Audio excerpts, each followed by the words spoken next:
Hello friends, Aditya bio concept में आपका पुनः स्वागत है। आज हम लोग कक्षा 10वीं के विज्ञान विषय के अंतर्गत जैव प्रक्रम जो अध्याय है उसमें जंतुओं में पोषण यानी कि न्यूट्रिशन इन एनिमल्स के ऊपर कुछ वस्तुनिष्ठ प्रश्नों को हल करने वाले हैं, समझने वाले हैं। तो आज का हमारा पहला प्रश्न है कि जंतुओं में किस प्रकार का पोषण होता है। तो जंतुओं में परपोषी पोषण होता है, यानी कि इसी को हम लोग विषम पोषी पोषण के नाम से भी जानते हैं। तो इसका सही आंसर हो जाएगा ख हो जाएगा। देखिए, जंतुओं में पोषण की 5 अवस्थाएं पाई जाती हैं। पहला अंतर्ग्रहण है, जिसमें कोई जीव जो है बाहरी वातावरण से भोज्य पदार्थों को ग्रहण करता है। पाचन, जिसमें जटिल जटिल अणुओं को सरल अणुओं में तोड़ा जाता है। अवशोषण, यानी कि भोजन में जो पोषक तत्व हैं उनको अवशोषित किया जाता है। स्वांगीकरण, यानी कि अवशोषित किए गए पोषक तत्वों को शरीर के विभिन्न भागों में पहुंचाने की क्रिया स्वांगीकरण यानी एसिमिलेशन कहलाती है। और पांचवा जो है बहिष्करण, यानी कि पाचन के बाद जो बेकार पदार्थ बच जाते हैं उनको शरीर से बाहर निकालने की क्रिया बहिष्करण कहलाती है। हमारा अगला प्रश्न है कि अमीबा में भोजन का अंतर्ग्रहण किसके द्वारा होता है, यानी कि अमीबा अपना भोजन किसके द्वारा शरीर के अंदर ग्रहण करता है। उसके पास मुख होते नहीं है, सीलिया होते नहीं है, फ्लैजिला होते नहीं है। तो इसका सही आंसर जो है वो कुटपाथ हो जाएगा। इसको इंग्लिश में सीडोपोडिया कहा जाता है। तो अमीबा में भोजन का अंतर्ग्रहण शरीर की सतह के किसी भी स्थान से हो सकता है ना। देखिए कि ये सीडोपोडिया के संदर्भ में एक और बात आप जान लीजिए यहीं पे। ये जो सीडोपोडिया है वो अमीबा में लोकोमोशन यानी कि प्रचलन की जो क्रिया होती है, चलने की जो क्रिया होती है, वो इन्हीं उत्पादों की सहायता से अमीबा जो है एक जगह से दूसरी जगह जो है वो जा पाता है। अगला प्रश्न है कि अमीबा में किस प्रकार का पाचन होता है। तो अमीबा में अंतः कोशिकीय पाचन होता है। इंट्रासेलुलर डाइजेशन जो है अमीबा में होता है, यानी कि कोशिका के अंदर जो खाद्य रिक्तिका होती है उसका पाचन होता है। देखिए यहाँ पे कोशिका मुख दिया है, तो कोशिका मुख जो है ये पैरामीशियम जो आप देख रहे हैं, पैरामीशियम में भोजन का अंतर्ग्रहण शरीर के एक निश्चित स्थान होता है जिसको हम लोग कोशिका मुख बोलते हैं या साइटोस्टोम बोलते हैं। इसी के द्वारा भोज्य पदार्थ शरीर के अंदर प्रवेश करते हैं, यानी कि ये खास जगह होता है जिसको कोशिका मुख कहा जाता है ना, या साइटोस्टोम कहा जाता है। अगला प्रश्न है मनुष्य के आहार नाल की लंबाई कितनी होती है। तो 8 से 10 मीटर यहाँ पे दिया है, यहाँ पे 8 से 10 सेंटीमीटर दिया है। तो सेंटीमीटर होगा नहीं, इसका सही आंसर जो है 8 से 10 मीटर हो जाएगा। यानी कि मानव के आहार नाल की लंबाई 8 से 10 मीटर होती है। और ये नली नुमा एक रचना होती है, कुंडलित रचना होती है, जो मुख से लेकर के और एनस तक फैली होती है। जैसे ये हमारा आहार नाल है, एलिमेंट्री कैनाल है, ये माउथ से शुरू होता है और एनस पे जा करके ये क्या हो जाता है, समाप्त होता है। यहाँ से हम लोग भोजन को अंदर ग्रहण करते हैं, अंतर्ग्रहण करते हैं, और यहाँ से बहिष्करण की क्रिया होती है एनस के द्वारा। अगला प्रश्न है कि मुख गुहा बकल कैविटी में क्या क्या चीज़ स्थित होते हैं। जैसे देखिए हमारा जो माउथ है वो ऊपरी ओठ और निचली ओठ यानी कि अपर लिप लोअर लिप के द्वारा ये खुलता और बंद होता है। जब हम लोग अपने मुख को खोलते हैं तो अंदर की तरफ एक गुहा होती है बड़ी सी। मुंह को जब हम लोग बड़ा सा खोलते हैं ना, तो उसी जो खाली जगह होती है उसी को हम लोग मुख गुहा या बकल कैविटी कहते हैं। तो इसके अंदर जो है हमारे दांत होते हैं, जीभ होते हैं, जबड़े होते हैं, प्लेट तालुएँ होती हैं और कुछ सैलिवरी ग्रंथियाँ होती हैं, लार ग्रंथियाँ भी क्या होती हैं, पाई जाती हैं। तो हमारे मुख गुहा के अंदर 3 जोड़ी लाला ग्रंथि, एनसीईआरटी में लाला ग्रंथि लिखा है, तो हमारी मुख गुहा में 3 जोड़ी लाला ग्रंथि या लार ग्रंथि या सैलिवरी ग्लैंड जो होती हैं स्थित होती हैं, जो सैलिवा का क्या करती हैं, सिक्रीशन करती हैं, जो भोजन को चिकना बनाने के साथ साथ उसे गीला भी करता है ताकि हमें उस भोजन को निगलने में आसानी हो, कोई दिक्कत ना हो। अगला प्रश्न है कि अमीबा में किस प्रकार का पोषण होता है। तो देखिए ये प्राणी संपोषण, मृतजीवी पोषण और परपोषी, ये तीनों पोषण की क्रिया जो है जंतुओं में होती है। ये स्वपोषी पोषण की क्रिया आप लोग जानते हैं हरे पेड़ पौधों में होती है। अब इन तीनों प्रकार के पोषण में प्राणी सम जो पोषण है ये अमीबा में होती है, यानी कि इसको होलोजोइक न्यूट्रिशन कहा जाता है, जो अमीबा में होता है, मानव में होता है, मेढक में होता है। इसको आप याद रखेंगे। देखिए अमीबा जो है अपने भोजन के रूप में, हाँ एक और बात यहाँ पे कि अमीबा जो है वो एक कोशिकीय जीव होता है और ये मीठे जल में पाया जाता है और ये इसको देखने के लिए हमें सूक्ष्मदर्शी की आवश्यकता पड़ती है। तो सर यहाँ पे क्वेश्चन आता है कि सर अमीबा जो है इतना छोटा होता है तो ये फिर खाता क्या है? तो ये अपने भोजन के रूप में शैवाल के छोटे-छोटे टुकड़ों को खाता है, डायटम को खाता है, जीवाणुओं को खाता है और अन्य मृत कार्बनिक पदार्थों के छोटे-छोटे टुकड़ों को भी यह अपने भोजन के रूप में क्या करता है? ग्रहण करता है। अगला क्वेश्चन है कि निम्नलिखित में से किसकी छोटी आंत सबसे लंबी होती है? देखिए छोटी आंत जो है शाकाहारी जंतुओं की जो छोटी आंत होती है वो मांसाहारी जंतुओं की बनिस्पत क्या होती है? काफ़ी बड़ी होती है। तो इसका सही आंसर हो जाएगा शाकाहारी हो जाएगा, है ना?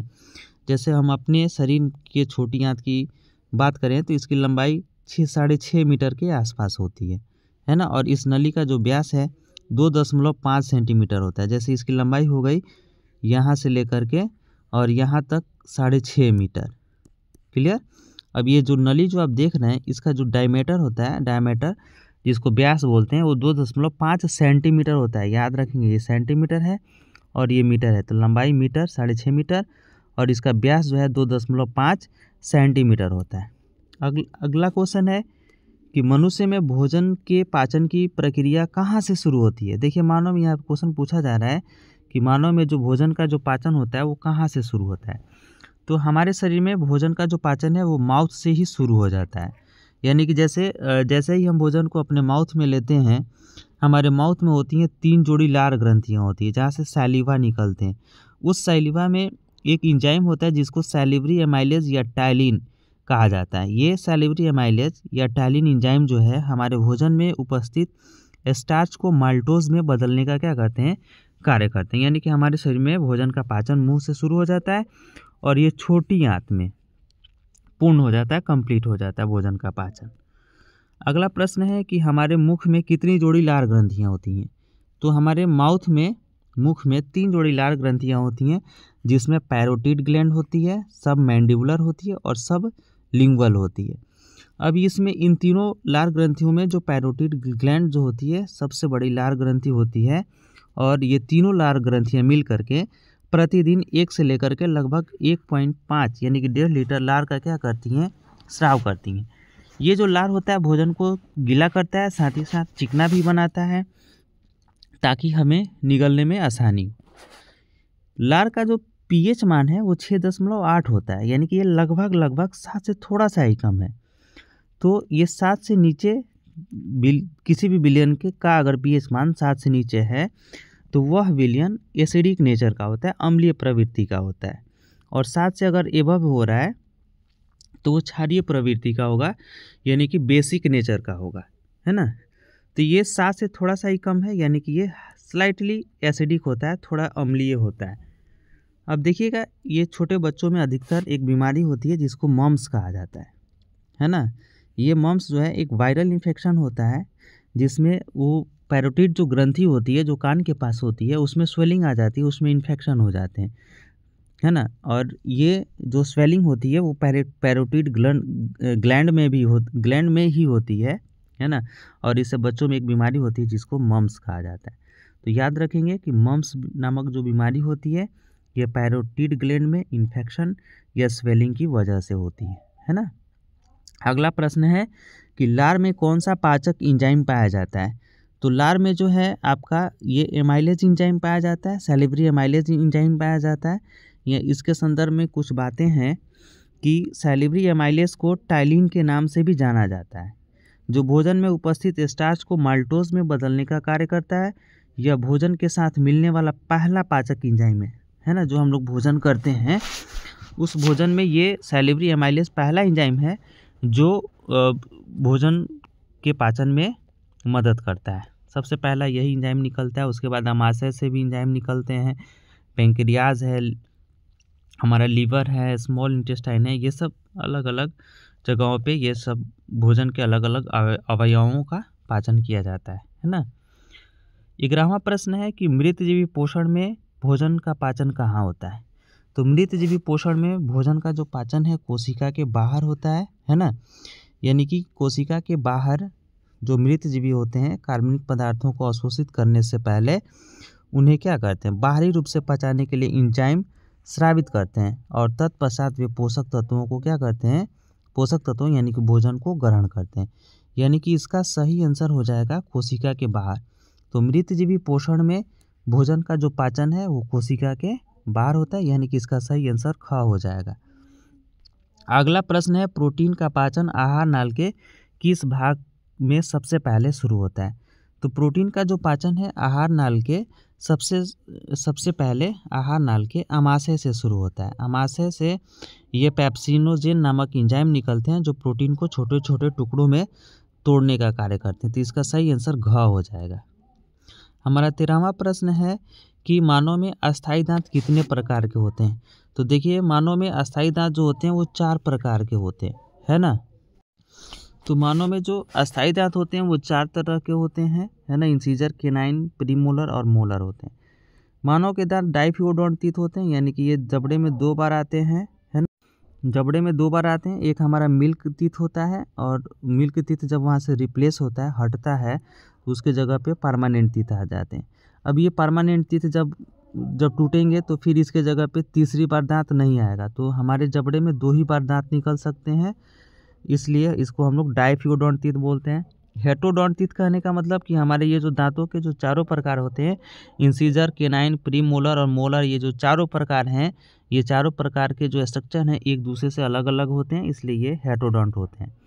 एक ये याद रखने वाला एक यहाँ पे ये है कि ये शब्द है, ये इनामेल जो है हमारे शरीर का सबसे कठोरतम पदार्थ होता है। इसको याद रखेंगे, कई बार बोर्ड की परीक्षाओं में ये क्वेश्चन को पूछा गया है ना।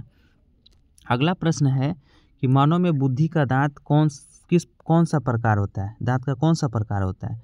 जो विजडम टीथ होता है या बुद्धि का दांत जो होता है वो दांत का जो है वो च्वर्णक होता है, मोलर होता है ना। तो च्वर्णक के अंतिम दांत को हम लोग विजडम टीथ बोलते हैं, जो कि एक अवशेषी अंग यानी कि वेस्टिजियल ऑर्गन का क्या होता है, उदाहरण होता है। तो याद रखेंगे, ये दांत का जो प्रकार यानी कि च्वर्णक जो प्रकार है, जिसको हम लोग इंग्लिश में मोलर बोलते हैं, ये दांत का विजडम दांत जो होता है ये मोलर का ही प्रकार होता है, और यह एक वेस्टिजियल ऑर्गन होता है। अगला प्रश्न है कि निम्नलिखित में से कौन मानव का दंत सूत्र है। डेंटल फार्मूला ये 21-23/21-23, ये मानव का क्या है, डेंटल फार्मूला है। ये घ इसका आंसर हो जाएगा। बच्चों में दूध के दांत का दंत सूत्र जो होता है 212/212 होता है, और बच्चों के दूध के दांतों में अग्र च्वर्णक जो होते हैं, प्रीमोलर जो होते हैं, वो नहीं पाए जाते हैं, यानी कि उसमें 3 ही प्रकार के दांत बच्चों में पाए जाते हैं। अगला प्रश्न है कि हाथी का बाहरी दोनों दांत जो दिखाई देता है, दांत का कौन सा प्रकार होता है। तो आप सोचेंगे कि नुकीला होता है तो भेदक होगा, नहीं, इसका सही आंसर हो जाएगा कर्तनक हो जाएगा, है ना। तो ये दोनों दांत जो होते हैं जो दिखाई देते हैं, वास्तव में ऊपरी जबड़े के कीर्तनक या कर्तनक होते हैं, जिसे हम लोग टस्क बोलते हैं, हाथी दांत कहा जाता है ना। इसका उपयोग जो है ये हाथी हैं वो खुदाई करने, सामान उठाने, अपनी रक्षा करने, भोजन को इकट्ठा करने, और जो उनकी लंबी सी जो सूंड होती है उसकी रक्षा करने में ये टस्क का क्या करते हैं, ये उपयोग करते हैं। देखिए, ये सूंड के संदर्भ में एक यहाँ पे बात है ना, कि ये जो टंग, जिसको हम लोग टंग सूंड बोलते हैं, ये सूंड जो होते हैं इन्हें पानी पीने में, सूंघने में, और ये जो सूंड होते हैं वो नाक का विस्तारित रूप होता है ना, जिसका उपयोग ये पानी पीने में, सूंघने में करते हैं। तो आज के लिए बस इतना ही। उम्मीद करते हैं कि आज का ये वीडियो जो है आपको पसंद आया होगा। अगर अच्छा लगे तो जाते जाते एक लाइक कर देंगे। धन्यवाद।